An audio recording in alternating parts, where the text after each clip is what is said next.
বিশ্ববিদ্যালয়ের কন্টেন্টের মধ্যে আর যাই কিছু না থাকতে কেন রাজনীতি থাকতে হবে। মানে হচ্ছে আমি কথাটা বলি, আমি ইঞ্জিনিয়ার হব, আমি কৃষিবিদ হব, আমি ডাক্তার হব, কিন্তু আমাকে নাগরিক হতে হবে। আমি হলাম নাগরিক প্লাস স্পেশালিস্ট। এটা হচ্ছে citizenship, the question of rights and duties. এটাকে আপনি সিভিক্স বলেন, পলিটিক্যাল সায়েন্স বলেন। Every student, specially in the university with above 18, গত আন্দোলনে আপনি দেখেন তার চেয়ে নিজের ছাত্ররা অংশগ্রহণ করেছে। আমি শুধু তাদের কথা বাদ রেখে বুঝিবার সুবিধার জন্য বললাম, 18 বছর যে বয়স্ক হয়েছে সে ভোট দিতে পারে, তাহলে সে রাষ্ট্রের ভালো মন্দ বুঝতে পারে। রাষ্ট্রের ভালো মন্দের জন্য পলিটিক্যাল সায়েন্সে এমএ তো দরকার নেই, ইতিহাসে তো পিএইচডি করার দরকার নেই। আমি যে একজন নাগরিকের অধিকার, যেমন আমার ভোট আমি দিতে পারবো কি পারবো না। বাংলাদেশের একমাত্র মাল্টিন্যাশনাল টাইলস ব্র্যান্ড আরএকে সিরামিক্স। শুধু তাই নয়, ছাত্র হিসেবে আমি হলে থাকার অধিকার পাবো কি পাবো না ইত্যাদি প্রশ্নে যদি আমরা আলোচনা করি, আমি এটাকে বলবো নাগরিক হিসেবে আলোচনা করছি। এখন ফ্যাসিস্ট এডুকেশন এবং ডেমোক্রেটিক এডুকেশনের মূল পার্থক্য কি? Fascist education wants to make you only a specialist, only a civil servant.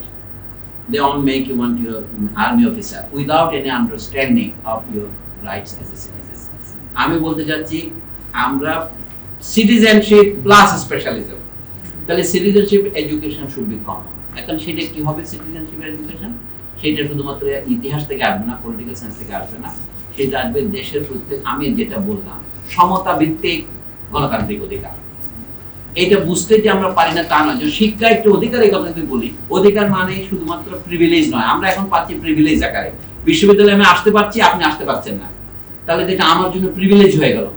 when it is a matter of, যেমন আমরা বলি আমাদের সংবিধানে যে মৌলিক অধিকারগুলো লেখা আছে, আমি অতি সংক্ষেপে বলছি, 8 থেকে আমাদের 25 ধারা পর্যন্ত যে ধারাগুলো আছে সেগুলি কি কি লেখা আছে? 3 ধরনের অধিকার আছে। আমি অতি সংক্ষেপে বলছি কতগুলিতে লেখা আছে।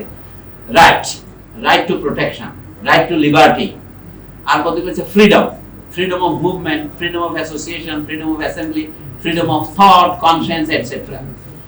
আর কতগুলো আছে যে আপনার প্রোটেকশন পাবেন, আর কতগুলো সরাসরি রাইট টু প্রোটেকশন, আর কতগুলো আপনার রাইট টু ডিউটি। এই যেমন right to life is the fundamental right, এই ব্যাপারে কি আমাদের কোনো দ্বিমত আছে?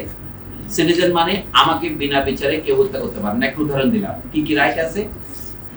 রাইট টু বলতে চাই অ্যারেস্ট এন্ড ডিটেনশন, আমার বিরুদ্ধে পরোয়ানা ছাড়া আমাকে অ্যারেস্ট করা যাবে না এবং বিনা বিচারে আমাকে আটকে রাখা যাবে না। কিন্তু বর্তমানে স্পেশাল পাওয়ার সেক্টরে দিয়েছে আপনাকে 120 দিন 120 দিন 120 দিন করে বাড়িয়ে বাড়িয়ে রাখা যাবে। পত্রিকায় এই জন্য রিপোর্ট করেছে আমার বক্তৃতার কথা, ইয়াতে 60 দিন 60 দিন, আমি 60 দিন বলি নাই, কিন্তু অনেক সময় সাংবাদিকরা বুঝতে পারে না, 120 দিন পর্যন্ত সম্প্রসারিত করে।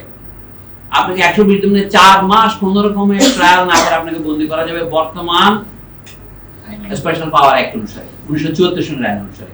1972 সনের সংবিধান লেখার 1 বছরের মধ্যেই আওয়ামী লীগ সরকার একটা আইন সংশোধন করে, নাম স্পেশাল পাওয়ার অ্যাক্ট, যেটা বিএনপি সরকার, সামরিক সরকার, এরশাদ সরকার, হাসিনা সরকার কেউ কিন্তু বাতিল করেনি। তদুপরি আবার র‍্যাব গঠিত হয়েছে। আমি বলছি এইগুলি হচ্ছে right to freedom from arbitrary arrest and detention, এটাকে লঙ্ঘন করে। যদি এটাকে লঙ্ঘন করে তাহলে এটা রাষ্ট্র থাকে না।